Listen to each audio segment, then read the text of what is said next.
I'm here with Annemarie Leyendyk, who is a professor of religion at Princeton University and whose book Greetings in the Lord talks about early Christians at Oxyrhynchus, a location in Egypt where many papyri have been found. And her new work also treats the physical aspects of manuscripts. She's looking at a source of oracles called the Gospel of the Lots of Mary. But today she'll be talking with us about papyri. So, Annemarie, teach us. Yes, it's so nice you're here, Laura.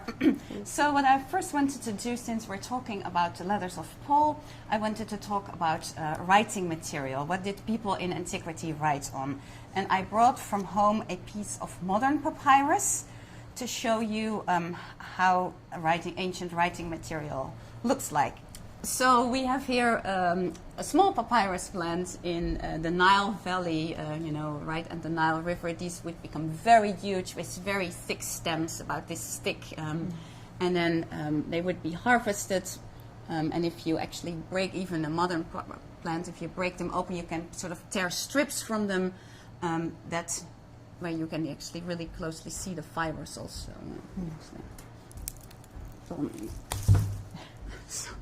So if you pull it open and you really see this fiber material, even in this modern plant, and you can see how if you put them together like this and then you have really wider strips, that you can have this writing surface. And then the sap of the plants functions as the glue. They would be pressured together, and then you get this really nice writing material. And you see how light the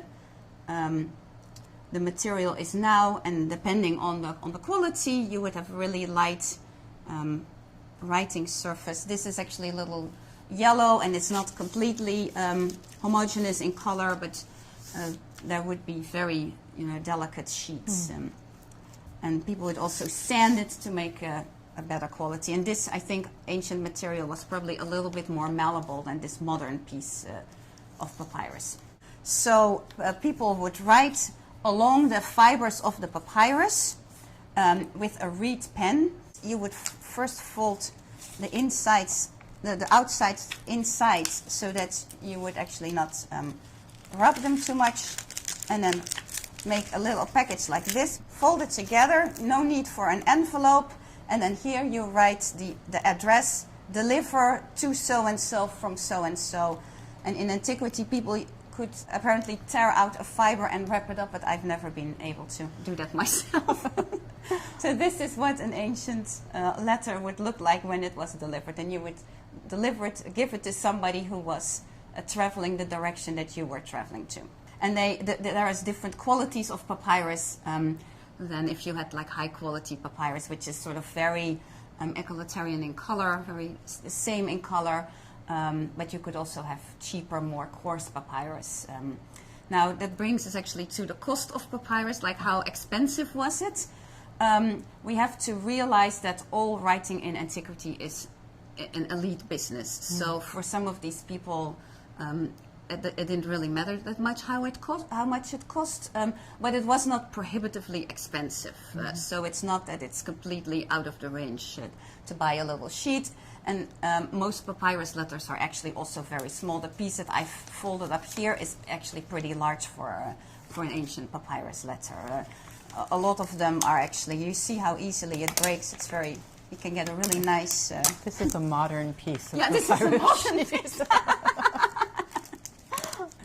You can break it like this. This is actually not a... and the people would write very in tiny letters. So you don't need a whole lot of papyrus for a small letter. There are other ways, other writing materials in antiquity also. People wrote on animal skin. It's called vellum or parchment, where you, really make the skin of an animal very smooth, and you can write on that. People wrote on potsherds. They're called ostraka in the plural. One ostrakon is that's a singular, a piece of reused pottery that you could write on.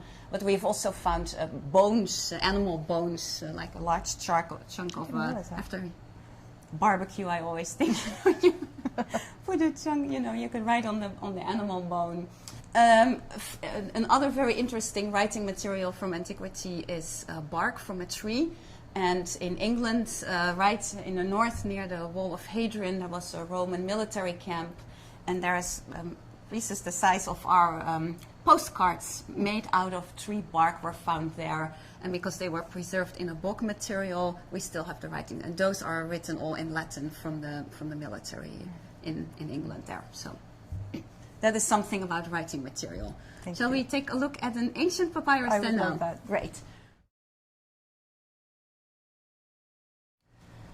So the first piece I want to show is this letter, and I chose it because it's quite a long letter.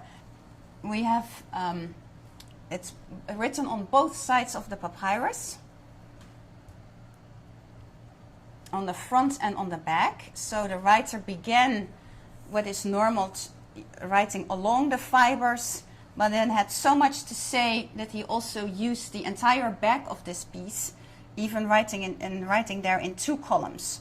Now, the piece is from the 1st century, so right from the time that Paul was writing, and we see he begins with the title, with the as ancient letters begin. They're very standard. You always mention your own name first. It actually got broken off here.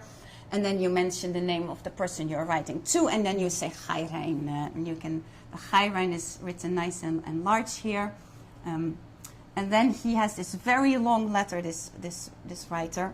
And I thought one of the things that's very interested in it is that we see very similar things that we also have in the Pauline letters. Mm-hmm. Several times he mentions other letters that is part of this larger correspondence that these people are having. Refers to the letters I received from you, and letters I wrote to you, and please tell me when you write me again. So we have really here a part of a correspondence. And one of the things that when we're thinking about letters is that they are a dialogue between 2 partners, but they're not together. So here you can very clearly see it. Yeah, right. Yeah, we have very some of the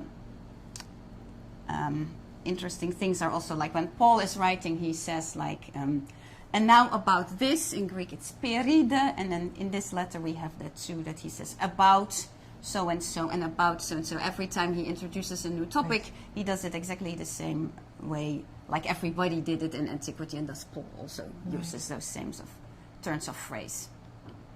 Can you tell us anything as you look at it about the quality of the hand or the scribal practices? Yeah. What should we look for? Yes. So this is a cursive hand. It means it's a practiced hand, but it also, since if you write a letter, it has to be read by somebody who doesn't know your handwriting. So you cannot write too sloppy and too fast. Mm-hmm. So you see that here too. I think it's interesting. In the beginning, you see clearly how he sets off the prescript. Right. With these 2 words and the date of these are the addressee, my most beloved, but the name is lost. And then that Chairein is really written large, so then you know, like, okay, now after that comes the real body of the letter. So here we have quite a decent hand that you can read. Well, this is not, we also have texts from archives where only the archivists work there, and they write in completely illegible.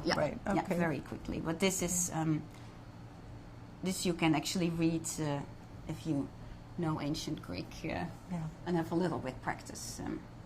And then somehow on the back he began to write in 2 letters. Here, for instance, I was talking about that Peri. Here begins a new paragraph. Peri Hermiodoru, about Hermiodorus, and then he sort of begins this new section that he thinks he shouldn't be treating him too severely. Right. So, for example, you were saying before about the Paul's letters in 1 Corinthians 12 at the beginning. It says concerning spiritual gifts. So it indicates a back and forth with his community, just like this indicates a back and forth with this person. But this, I can read, obviously the label in English is very easy. It's a letter of a tax collector, so it's surely about less interesting things than spiritual gifts. Yeah.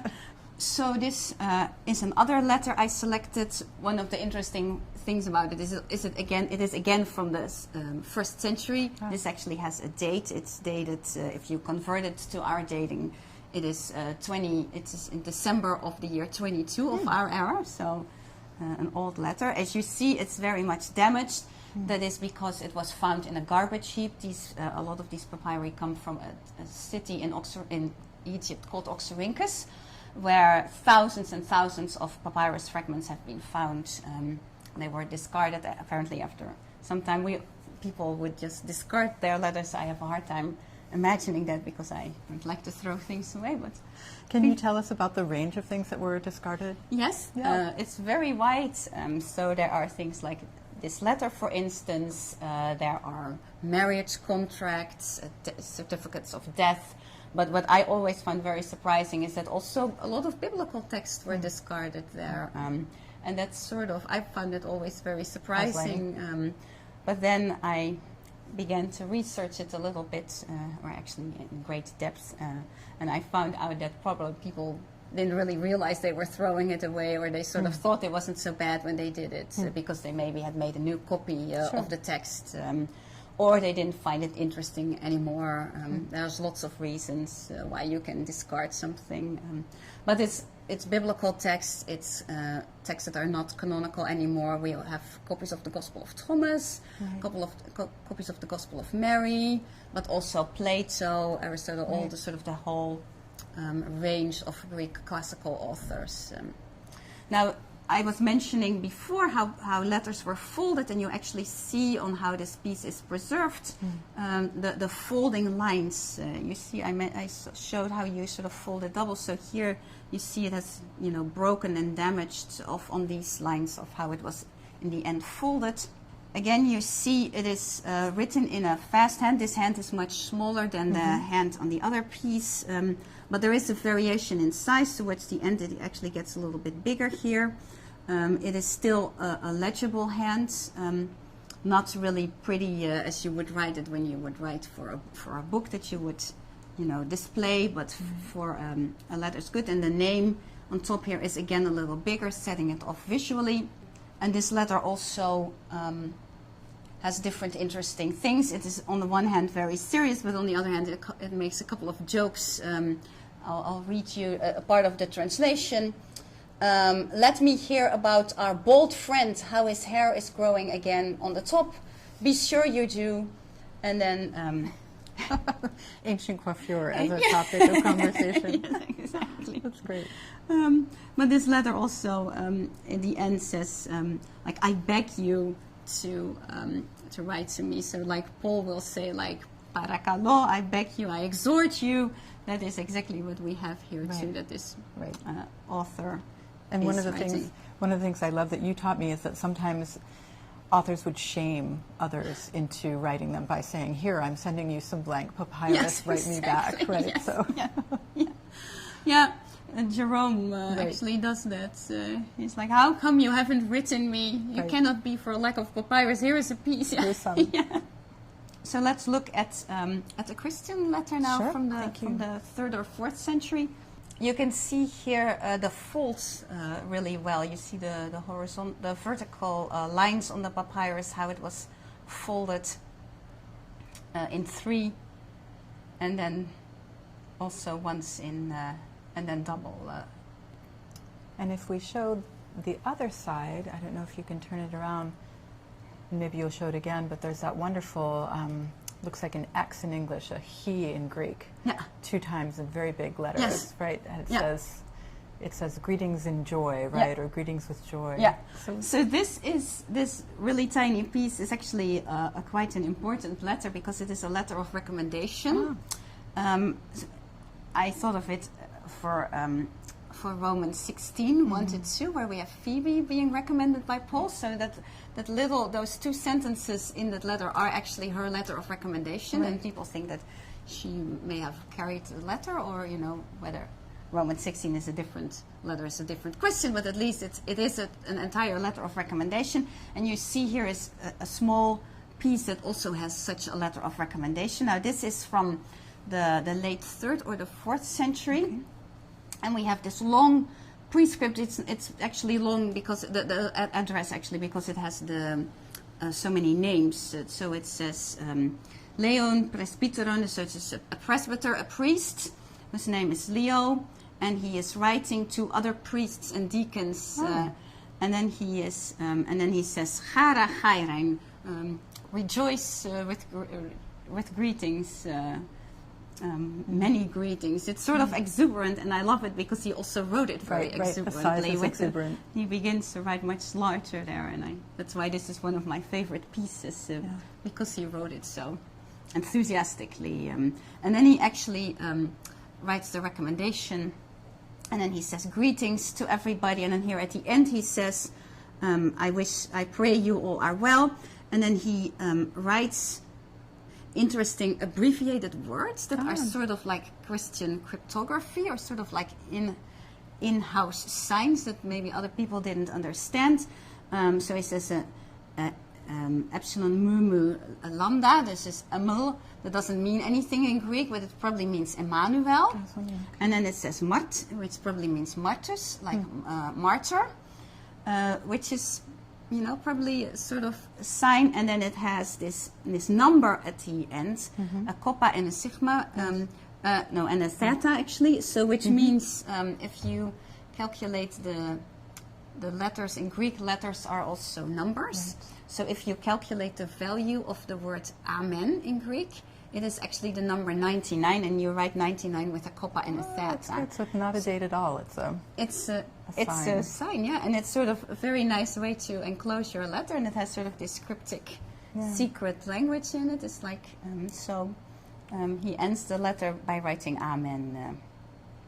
So that's very interesting. He also writes this word curio with the kappa and the omega with a little strike underneath, over a superlinear stroke, which is called a nomen sacrum, which is a specific way that Christians write the letters for God and Lord, to indicate a special reverence for these names. So in this case, the word kurios, Lord, is abbreviated with just the first and the last letter, with the stroke over it. Right. It's a contraction that you see only in Christian manuscripts, so it's sort of very recognizable for Christians.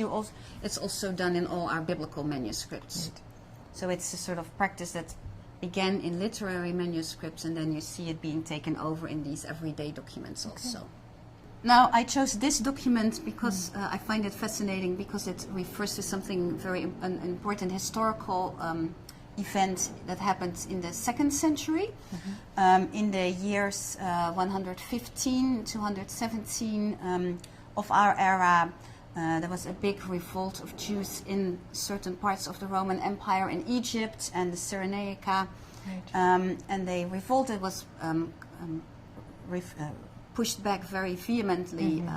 Lots of property, people killed, and also property of Jews destroyed. Very traumatic. An important event also for the history of early Christianity, because Jews and Christians, as you know, were not so separate before that time. So, but probably lots of Jews that may have believed in Jesus may have also died during that period. We don't know it anyway. It's sort of a watershed moment in the history of the Jews in early in Egypt, because there were very, very many Jews before that, and through these successive revolts, they were basically gone from Egypt for a long time. Only in the end of the 3rd century do we see evidence from papyri about Jews in Egypt again. Now, this piece is a piece from a book roll. You see here it has 2 letters mu delta on top, which is the entry in the book roll. It's mu is 40 and delta is 4, so it's entry 44. So we were talking about how when a letter was folded, the address was written on the back. So here you see Apollonio Str.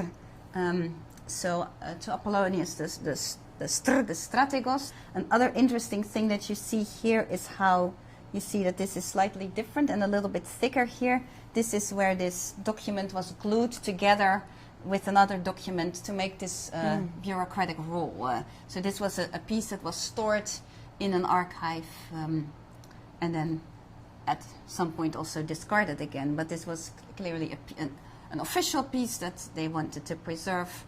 And the way to do that is you don't sort of shelf, a little piece like this, you actually glue it Right. with all the other pieces, and this was piece number 44. Right, so not page number, but as you flipped through the rolls, sort of, you would reach 44, archival document 44. Yeah.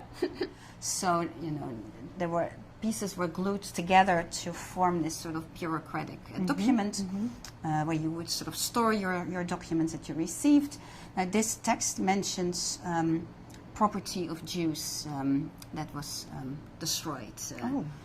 I'll read a part of it. So it is a text I'll read it in translation. So it says, Aquileius Polion, strategos of the Heracleopolic nome, to his dearest Apollonius, strategos of the Oxyrhynchite nome, greeting. Kindly receive 2 letters which I have written, one to you and one to Sabinus, strategos of the Sinopolic nome, about a list of property which belonged to the Jews, with the list itself, and keep the letter concerning to you and forward the other letter to the Sinopolic nome. So it's part of the bureaucratic machinery in ancient Egypt where one governmental official is sending a document in triplicate almost, right, in duplicate, I guess, in this case, to another one and asking him to store it in an archive. Yeah, so this is one of the things that is stored then in the archive, and then a copy is sent on again. So you see indeed that the power of the bureaucracy in Egypt is huge, and we know that, of course, because we have so many papyrus documents that show us that. Right, so we have evidence in Egypt from the beginning of the first century, mid-first century of tensions, because we have the writings of Philo of Alexandria, a Jew, who is going to go on an embassy to the Emperor Caligula or Gaius. Then, of course, we have evidence of tensions between Jews and Romans at the time of Jesus, Jesus' crucifixion by Roman officials. Then the destruction of the temple in 70, and then even another 40 to 50 years later, more stresses in Egypt. But Egypt is such a gift because the climate preserves this kind of bureaucratic minutia that gives us this tiny data you've just taught us about. That's great. So that's why this is an important piece, some of the letters we had more sort of an everyday feeling. This is sort of in its sort of strict bureaucracy, also a little bit chilling, I think, but it's historically also very important. Just as the everyday letters are very important because they give us evidence that we otherwise don't learn anywhere else. But this is interesting from that perspective.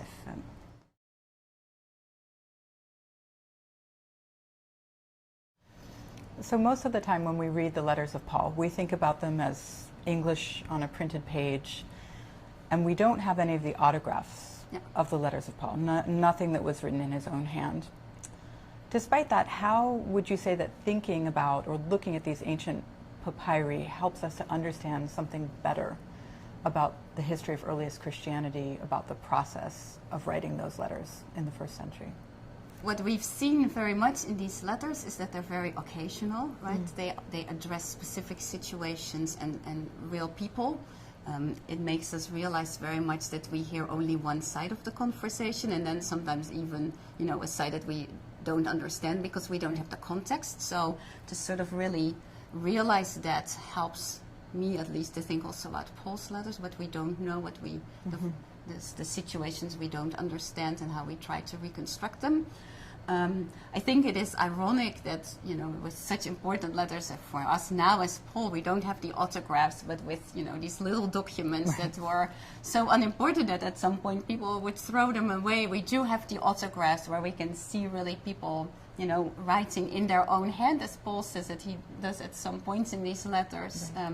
When we saw this one writer with great joy, sort of the exuberance of the writing, the real, closeness of the hand that makes you really draws you into this period and the people that were living then and communicating with each other, feeling really also the strains of communication, how hard it is to communicate over distances when you don't have all the modern media that we have and use so often and with such great pleasure and addiction. So that's sort of some of the things that these letters teach us. Other things, of course, also specific vocabulary, how sort of standard letters are, with these clear address, greetings, the body of the letter, how even the body of the letter is, the topics that you're writing about are introduced. So they bring us very close to the people that write them, and also makes us feel the distance because we lack so much information about them. One thing I really appreciate about your work in general and about what you showed us here was the ways in which the earliest letters that Paul must have written are very similar in some ways to other letters that we know from the ancient world. But there are also aspects of Christian difference. You showed us that letter of Leo, that by, say, the 3rd or the 4th century, Christians are developing their own codes is maybe too strong a word, but abbreviations, really shorthand, convenient ways of expressing themselves in their own particular Christian vocabulary in these very common letters. And Paul was, not part of that yet, not at all. So a later phenomenon. Yeah. Thank you very much for teaching us.